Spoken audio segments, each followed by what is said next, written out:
شنو اللي حيحصل يوم جنازتك؟ اللي حيحصل يوم جنازتك انه بعد ساعات بسيطة البكا بتاع الناس حيخف، واهلك حيكونوا مشغولين في اكرام الضيوف، اصحابك ومعارفك حيكونوا بيشربوا كوباية شاي وبيتناقشوا في شؤون الحياة، وبعد شوية معارفك اللي ما قدروا يجوا العزاء حيتصلوا ويعتذروا بسبب ظروف حصلت لهم، ومديرك حيكون منزل وظيفة وبيدور على البديل بتاعك. بعد ايام بسيطة اولادك واخوانك حينزلوا المدارس او الشغل لانه الاجازة بتاعت العزاء انتهت، وبعد شهر زوجك او زوجتك حيكونوا بيشوفوا لهم في مسلسل ولا برنامج ترفيهي وبيضحكوا من كل قلبهم كأنه انت ما كنت موجود. الناس حتنساك كده، ولحظتها انت حتسأل نفسك انت كنت عايش طول عمرك لمنه؟ انت كنت عايش بتجامل الناس بدل ما كنت عايش ترضي الله عز وجل. وربنا سبحانه وتعالى اتكلم عن النقطة دي، قال تعالى: لن تنفعكم أرحامكم ولا أولادكم. نحن بنفكر الناس حتقول عليه شنو، لكن ما بنفكر ان نحن بنعمل فيه ده يرضي ولا يغضب الله عز وجل، لأن الناس بتقول إن الله غفور رحيم لكن الناس ما بتسامح، وطبعا دي كارثة كبيرة شديد في معرفتك بالله عز وجل. صحيح إن الله غفور رحيم، لكن شوف ربنا سبحانه وتعالى عرف نفسه كيف. ربنا سبحانه وتعالى عرف نفسه في سورة الفاتحة. سورة الفاتحة اتخذت في أول القرآن عشان ربنا سبحانه وتعالى يعرف نفسه للعالمين. قال تعالى: بسم الله الرحمن الرحيم، الحمد لله رب العالمين. فربنا بدأ بالحمد والثناء على نفسه وقال رب العالمين، معناه إنه هو سيد وكل العالمين عبيد.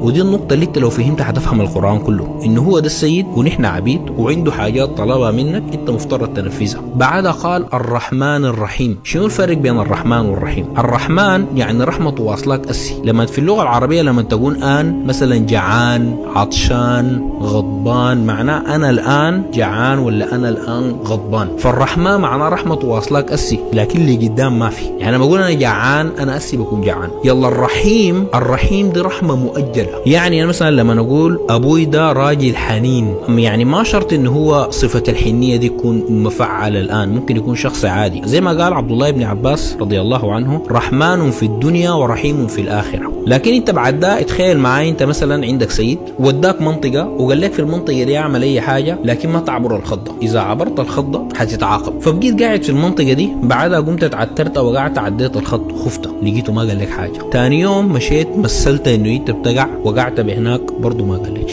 فهنا قمت شجعتها. ثالث يوم بقيت بتمشي وتجي، بعد شويه خلاص اتعودت، رابع يوم، خامس يوم، سادس يوم، وهو ما سالك نهائي. جا بعد سنتين قال لك تعال انت اليوم الفلاني والفلاني والفلاني مشيت الحتت دي اللي انا منعتك تمشيها، والان انت حتتعاقب على السنتين دي كلها مره واحده. ده نفس اللي بيحصل هنا، عشان بعدها قال لك شنو؟ مالك يوم الدين، لانه في يوم الدين انت حتاخذ حياتك دي كلها وحتتحاسب عليها مره واحده. والناس بتستغل الموضوع ده بصوره هي، يعني في ناس مثلا بيقول لك انا والله انا كل حاجه تمام، بصلي وبصوم وبقيم الليل، لكن بس عندي ذنب واحد ده انا ما بقدر عليه. والله انا كل حاجه تمام، بس والله يا اخي شفت النسوان ديل انا ما بقدر اوقفهم. واحده تقول لك انا بعبد ربنا سبحانه وتعالى لكن والله الحجاب ده بالنسبه لي صعب، ما الحجاب ده ما بقدر عليه.